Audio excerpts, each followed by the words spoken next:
Raj Tarun Lavanya case అయితే మనం చూసాము. ఎలాంటి మలుపులు తిరుగుతుంది ఏంటి అనేది. అయితే ఇప్పుడైతే తన మీద గట్టిగా అయితే లావణ్య కేసు పెట్టడం జరిగింది.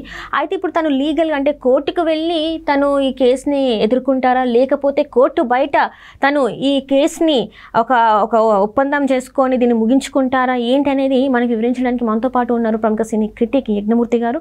నమస్కారం సార్. నమస్తే సరే. సార్, ఇప్పుడు చూస్తుంటే రాజ్ తరుణ్ లావణ్య కేసు ఇలాంటి మలుపులు తిరిగిందో మనం చూసాం.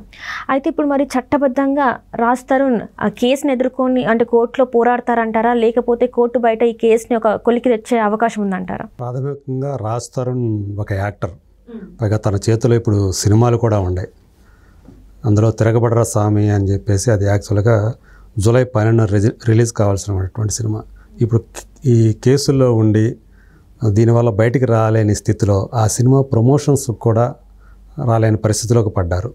సో అతనితో పాటు ఆ సినిమా హీరోయిన్ ఎవరైతే ఉన్నారో మాల్వి మల్హోత్రా అనే ఆమె కూడా. సో దీంతో నిర్మాతకి యాక్చువల్గా వాళ్ళు కొద్ది రోజులుగా ప్లాన్ చేసుకున్నారు. అంతా కూడా 12వ తేదీ రిలీజ్ చేసి దాని తగ్గట్లుగా ఈ ప్రమోషనల్ యాక్టివిటీస్ అన్నీ కూడా వాళ్ళు ప్లాన్ చేసుకొని పెట్టుకున్న టైంలో సో ఇప్పుడు ఈ కేసు అనేది పట్టడం రాజ్ తరుణ్ మీద, అలాగే అతని ప్రియురాలుగా అందులో ఎవరైతే లావణ్య అని ఆమె పోలీసులకు పెట్టిన ఫిర్యాదులో చేసిన దాని ప్రకారం అతని ప్రియురాలు మాల్వి మల్హోత్రా, సో వీళ్ళిద్దరి మీద కూడా, అలాగే ఆమె సోదరుడి పైన కూడా ఆమె కేసు పెట్టారు, వీళ్ళ ముగ్గురు మీద. సో దాంతో రాజ్ తరుణ్ A1 అయ్యాడు, మాల్వి మల్హోత్రా A2 అయ్యారు, ఆమె బ్రదర్ వచ్చేసి A3 అయ్యారు.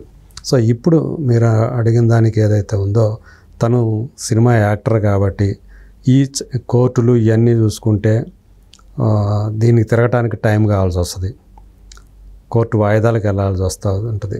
సో అతనికి మెంటల్గా ఒక రకమైనటువంటి టార్చర్ లాగా ఉంటుంది వాటికి అటెండ్ అవ్వటము.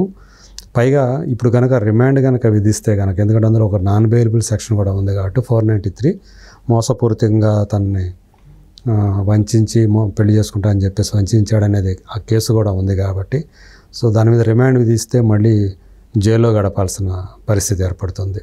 సో ఇది రేపు అతని అంటే ఈ తిరగబడర స్వామి అనేది షూటింగ్ అయిపోయింది, దాని ప్రమోషన్స్గా అటెండ్ అవ్వాలి. కాకుండా అతన్ని హీరోగా ఇంకా వేరే సినిమాలు కూడా ఉన్నాయి. సో అవి రన్నింగ్లో ఉండే, షూటింగ్లో అవి షెడ్యూల్స్ జరుగుతూ ఉన్నాయి. సో వాటికి అంతా కూడా చాలా డిస్టర్బ్ అయిపోయే అవకాశం ఉంది.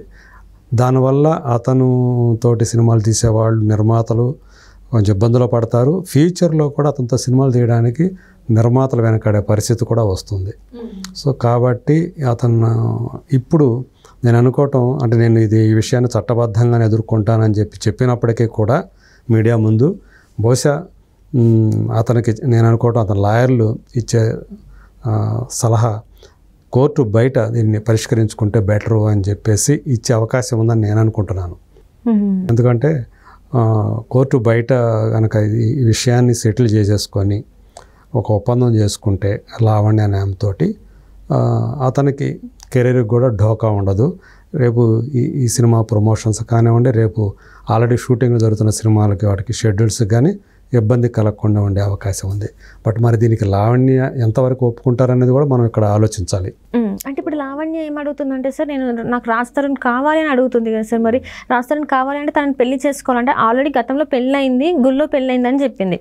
ఇప్పుడు మరి ఏంటి, ఇప్పుడు తన కోరిక ఏంటంటే రాజ్ తరుణ్తో బతకాలి, ఇంకా ఏదైతే ఉందో తన లైఫ్ తనతో లీడ్ చేయాలన్నా, లేకపోతే కేవలం డబ్బులు కావాలన్నా, అసలు ఇక్కడ దీన్ని అసలు ఎలా చూడాలి సార్ మనం? సో అమ్మాయి నాకు రాజ్ తరుణ్ కావాలి అని చెప్పేసి ఆమె స్పష్టంగా చెప్పింది, మీడియాతో కూడా ఆమె అదే చెప్పింది.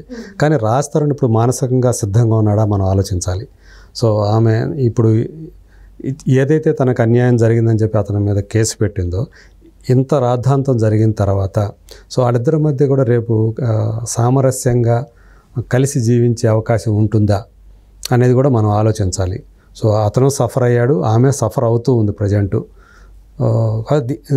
కాబట్టి ఇలాంటి కేసుల్లో ఏంటంటే పైగా తను ఆమె మీద వేరే ఆరోపణలు కూడా చేశాడు. అతనే కాకుండా అతనితో కూడా ఆమె సహజీవనం చేస్తూ ఉంది. సో అందువల్ల ఆమె నన్ను మోసం చేసిందని చెప్పేసి అతను ఏదైతే అన్నాడో దానికి అతను ఆధారాలు చూపించాలి. బట్ అది చట్టానికైతే కానీ తను చేశాడు కాబట్టి తన మనసుకు తెలుసు కదా. కాబట్టి అతను ఆమెతో మళ్ళీ కలిసి జీవించడానికి అతనికి ఆమోదయోగ్యంగా ఉంటుందని నేను అనుకోవట్లేదు. సో ఏదైతే ఆమె తనకు కావాల్సింది ఒకవేళ నష్టపరిహారం అంటే ఇంత చేశాడు కాబట్టి తను ఏదో ఒకటి అక్కడ రాజ్ తరుణ్ నేను కాదు, నేను నీతో జీవించే అవకాశం లేదు, ఇంకోటి ఏదైనా పరిష్కారం చెప్పు అంటే దానికి ఏదైనా బయట పరిష్కారం చూసే అవకాశం ఉంది. మరి నేను 70 లక్షలు ఇదివరకు ఇచ్చి ఉండాను నేను రాస్తాను కానీ కూడా అని ఆమె చెప్పింది. బట్ ఇప్పుడు కానీ ఆమె ఇప్పుడు దాకా ఏదైతే సఫర్ అయ్యిందో, సో తన మాటలు అయితే తను చాలా సఫర్ అయింది.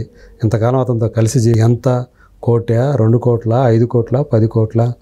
సో ఇది దీనికి అంటే ఆమెకు జరిగినటువంటి ఏదైతే ఆమె అన్యాయం అనుకుంటుందో, ఏదైతే రాజస్థానంలో తను నష్టపోయాను అనుకుంటుందో దానికి ఎంతవరకు అయితే తనకి అంటే భవిష్యత్తుకి మరి ఢోకా ఉండకూడదు. రేపు మరి ఆమె ఇంకొకరితోటి జీవితాన్ని పంచుకోవచ్చు, లేకపోనవచ్చు. సో అది ఆమె ఇష్టం, వ్యక్తిగత అభిప్రాయం కాబట్టి. బట్ ఏమైనా ఆమె భవిష్యత్తుకి ఢోకా ఉండకూడదంటే ఇప్పుడు దాకా 10 ఏళ్ళు కలిసి జీవించామని ఆమె అంటున్నారు కదా. సో మరి అంతకాలం కలిసి జీవించారు కాబట్టి ఆమెకు కొన్ని హక్కులు అనేవి ఉంటాయి ఖచ్చితంగా. సో అతను కూడా ఈ విషయంలో ఖచ్చితంగా రేపు ఆ సెటిల్మెంట్ చేసుకునే విషయంకి వచ్చేటప్పటికి తను ఎంతో కొంత డబ్బు, మరి అది ఎంత డబ్బు అంటే ఆమె ఎక్కువ అంటే మరీ తక్కువకైతే ఎవరు నాకు తెలిసి సెటిల్ చేసుకోవడానికి ముందుకు రారు. సో అది ఎంత అవుతుంది నేను అనుకోవడం 5 కోట్ల నుంచి 10 కోట్ల మధ్యలో ఉండొచ్చు అని అనుకుంటున్నా. సో ఈ సెటిల్మెంట్ ఒకవేళ చేసుకోవాల్సి వస్తే కనుక సో రాజ్ తరుణ్ చెల్లించాల్సిన అమౌంట్ ఒకవేళ సెటిల్మెంట్కి అంత దాకా ఉండే అవకాశం కూడా ఉంది. 5 కోట్ల నుంచి 10 కోట్ల మధ్యలో కూడా ఉండే అవకాశం ఉంది. చూడాలి, ఎందుకంటే ఆమెకు కూడా ఆమె లాయర్లు సలహా ఇస్తారు కదా. ఎందుకంటే మరీ ఎవరు కూడా తన జీవితం మొత్తాన్ని పణంగా పెట్టినట్లు ఆమె ఇప్పుడు ఈ కేసు ద్వారా. సో అందుకని ఆమె జీవితానికి భరోసా ఉండాలంటే ఆర్థికపరమైనటువంటి భరోసా ముఖ్యం కదా. సో దానికి సంబంధించి ఎంత అయితే ఆమె రీజనబుల్ అనుకుంటారో సో అది ఆమె కోరుకుంటారు. అది సో అది ఇవ్వటానికి సిద్ధపడాలి ఆయన. ఎందుకంటే ఇప్పుడు డిఫెన్స్లో ఉంది రాజ్ తరుణ్. సో తను డిఫెండ్ చేసుకోవాలా, తన కెరీర్కి ఢోకా ఉండకూడదు అనుకుంటే అతను కోల్పోవడానికి తను ఇప్పుడు దాకా ఏదైతే సంపాదించుకొని ఉన్నాడో అదంతా కూడా కోల్పోవడానికి అతను సిద్ధపడాలి. లేదంటే కోర్టు కేసు ఎదుర్కోవాలి. మరి తను నిర్దోషాన్ని కనుక తను నమ్మినట్లయితే తను దాన్ని నిరూపణ చేసుకోవాల్సి ఉంటుంది. సో మరి దానికి సంబంధించినటువంటి ఆధారాలు అతని దగ్గర ఉండయా? ఎందుకంటే తను లావణ్య మీద కొన్ని ఆరోపణలు చేశాడు. దానికి సంబంధించినటువంటి ఆధారాలు కోర్టుకి సమర్పించి అవి నిజమని కోర్టు నమ్మాలి. సో అప్పుడు ఇతనికి శిక్ష పడకుండా విడుదలయ్యే ఒక నిర్దోషిగా బయటపడే అవకాశం ఉంటుంది. వేరాజ్ ఇప్పుడు అన్నీ కూడా ఆమె ఇప్పుడు విక్టిమ్ కాబట్టి ఇక్కడ ఈ కేసులో పోలీసులు ఇతని మీద కేసు పెట్టారు కాబట్టి ఇతను కల్ప్రిట్ కింద అవుతాడు. తనే మొత్తం కూడా నాది తప్పు కాదు, ఆమెదే తప్పు అని అతను నిరూపించుకోవడం కావాల్సినటువంటి ఆధారాలు అతను సమర్పించాలి. అతని లాయర్లు కోర్టుని నమ్మించగలగాలి, జడ్జిని నమ్మించగలగాలి. అప్పుడే అతనికి అనుకున్న న్యాయం అతనే జరుగుతుంది. లేదంటే కోర్టు బయట కనుక పరిష్కారం చేసుకోగలిగితే అది ఏమిటి మరి కలిసి జీవించడమా, లేకపోతే నష్టపరిహారం కింద డబ్బు చెల్లించి సెటిల్ చేసుకొని ఒప్పందం చేసుకొని బయటికి రావటమా? అలా వస్తేనే అతనికి సినిమా కెరీర్ కూడా ఉండే అవకాశం ఉంది. లేకపోతే అది నష్టపోతాడు, ఇది నష్టపోతాడు.